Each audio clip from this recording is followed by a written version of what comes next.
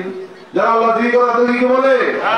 সূরা আযাবের 35 নম্বর পবিত্র কোরআনে আল্লাহ নিজে ঘোষণা দিয়েছেন, ইন্নাল মুসলিমিনা ওয়াল মুসলিমাতি ওয়াল মুমিনিনা ওয়াল মুমিনাতি ওয়াল কানিতিনা ওয়াল কানিতাতি শাকারা ওয়াল যাকিরিনা আল্লাহ কাসীরান ওয়াল যাকিরাতি আ'আদাল্লাহু লাহুম মাগফিরাতান ওয়া আজরান আযীমা। নিশ্চয়ই বেশি বেশি জিকিরকারী পুরুষগণ, বেশি বেশি জিকিরকারী মহিলাগণ আমি আল্লাহ ওয়াদা দিচ্ছি, প্রতিশ্রুতি দিচ্ছি, তাদের জীবনের গুনাহ মাফ করে দেব, তাদেরকে ক্ষমা করে দেব এবং তাদের জন্য বিরাট পুরস্কারের ব্যবস্থা করে রেখেছি। তাহলে জিকির করলে আপনাকে লোকসান? দুটো সময় অধিক পরিমাণ আল্লাহ জিকির করার জন্য নিজে হুকুম করেছেন, ইয়া আইয়ুহাল্লাযীনা আমানু যকুরুল্লাহা যিকরান কাসীরান ওয়া সাব্বিহুহু বুকরাতান ওয়া আসীলা। হে ইমানদার ও বিশ্বাসী বান্দা-বান্দীরা, তোমরা অধিক পরিমাণে বেশি বেশি আমি আল্লাহর জিকির করো, বেশি বেশি আমার পাক পবিত্রতা বর্ণনা করো। সকালে ফজরের পরে এবং সন্ধ্যায় মাগরিবের পরে। তাহলে সকালে ফজর নামাজের পরে জিকির করার জন্য এবং মাগরিব নামাজের পরে জিকির করার জন্য কে হুকুম করেছেন? আল্লাহ হুকুম করেছেন। খাসাইতুল কুবরা ইমাম জালালউদ্দিন সুয়ুতী রাহমাতুল্লাহ একটা কিতাব লিখেছেন না আল্লাহ রাসূল পাক সাল্লাল্লাহু আলাইহি ওয়াসাল্লামের জীবন নিয়ে। তিনি সেখানে ওই কিতাবে একটা ঘটনা উল্লেখ করেছেন। একদিন হযরত নবী মুহাম্মদ রাসূলুল্লাহ সাল্লাল্লাহু আলাইহি ওয়াসাল্লাম পথ দিয়ে হেঁটে যাচ্ছিলেন। এরপরে তিনি দেখলেন যে কিছু সাহাবী একত্রিত হয়ে গোলাকারে বসে আছে। তিনি তাড়াতাড়ি করে তাদের কাছে গেলেন। তাদের কাছে যাওয়ার পরে নবী মুহাম্মদ রাসূলুল্লাহ এমন একটা ফজিলত, এমন একটা তাৎপর্য ছিল, আল্লাহ রাসূল পাক সাল্লাল্লাহু আলাইহি ওয়াসাল্লাম যেখানে যেতেন, যেখানে পা রাখতেন, সেখানে আল্লাহ রাব্বুল আলামিন অবস্থার পরিবর্তন করে দিতেন। ওই অবস্থার মধ্যে আল্লাহ রাব্বুল আলামিন হযরত রাসূল পাক সাল্লাল্লাহু আলাইহি ওয়াসাল্লামের শরীর মোবারক থেকে সুঘ্রাণ বের হতো, নতুবা একটা রহমত নাযিল হতো। সাহাবীরা চক্ষু বন্ধ করা অবস্থায় ছিলেন। তারা হঠাৎ করে চোখ তুলে দেখলেন যে আল্লাহর নবী তাদের সামনে এসে উপস্থিত। রাসূল পাক সাল্লাল্লাহু আলাইহি ওয়াসাল্লাম তাদেরকে প্রশ্ন করলেন, জিজ্ঞাসা করলেন, ও আমার সাহাবীরা, তোমরা কি কাজ করছিলে, কোন আমল করছিলে? সাহাবীরা বলল, ইয়া রাসূলুল্লাহ, যেদিন থেকে জিকির তাসবিহ তাহলিলের তাৎপর্য আপনি বর্ণনা করেছেন, সেদিন থেকে আমরা প্রায় সময় এভাবে নিজেরা বসে আল্লাহর জিকির করি, তাসবিহ তাহলিল করি। তখন আল্লাহ রাসূল পাক সাল্লাল্লাহু আলাইহি ওয়াসাল্লাম উত্তর দিলেন, আমার সাহাবীরা, আমি পথ দিয়ে হেঁটে যাচ্ছিলাম, আমি দূর থেকে দেখতে পেয়েছি তোমাদের উপর আল্লাহ রাব্বুল আলামিন বৃষ্টির মতো রহমত নাযিল করতেছে। আমি ওই রহমতের মধ্যে নিজেকে শামিল করার জন্য নিজে তোমাদের সাথে উপস্থিত হয়েছি। আল্লাহু আকবার, ওয়ালা যিকরুল্লাহি আকবার। আল্লাহর জিকির হচ্ছে সর্বশ্রেষ্ঠ। যেখানে আল্লাহর জিকির করা হয় সেখানে আল্লাহ রাব্বুল আলামিন রাজি ও খুশি হয়ে এক ধরনের সাকিনা, রহমত, প্রশান্তি আল্লাহ রাব্বুল আলামিন বৃষ্টির মতো নাযিল করেন। আল্লাহু আকবার। তাহলে মুহাম্মদ রাসূলুল্লাহ সেই রহমতের মধ্যে নিজেকে শামিল করার জন্য তিনি দূর থেকে এসে সাহাবীদের ওই মজলিসে যোগ দিলেন। আল্লাহু আকবার। তাহলে জিকিরের মাহফিলের দাম আছে কি নাই? এজন্য প্রায় সময় বাবা রহমাতুল্লাহ আলাইহি বলতেন এই জিকিরের মাহফিলের দাম 8টা জান্নাতের চাইতে বেশি দামি। কারণ জান্নাতে গেলে বান্দা বান্দীরা খুশি হবে, আর এই জিকিরের মাহফিলে নতুন নবী মাহফিল করলে স্বয়ং আল্লাহ খুশি হবে। তাহলে বান্দা বান্দীরা খুশি করো নাকি আল্লাহ খুশি করো? পরে দুআউন মিনাল্লাহি আকবার, আল্লাহর রেজামন্দি, আল্লাহর রাজি, আল্লাহর খুশি হচ্ছে সর্বশ্রেষ্ঠ। সুতরাং আমরা যেন দুনিয়াতে সব ধরনের আমল, সব ধরনের কাজ কর্ম, জিকির, মাহফিল, তাসবিহ, তাহলিল, যত ধরনের আমল আছে সকল আমল পর্যন্ত দেয় মাওলা আল্লাহর সন্তুষ্টির জন্য করতে পারে। আমিন। আল্লাহ আমাদের সকলকে কবুল এবং মঞ্জুর করুন। সবাই সাল্লাল্লাহু আলাইহি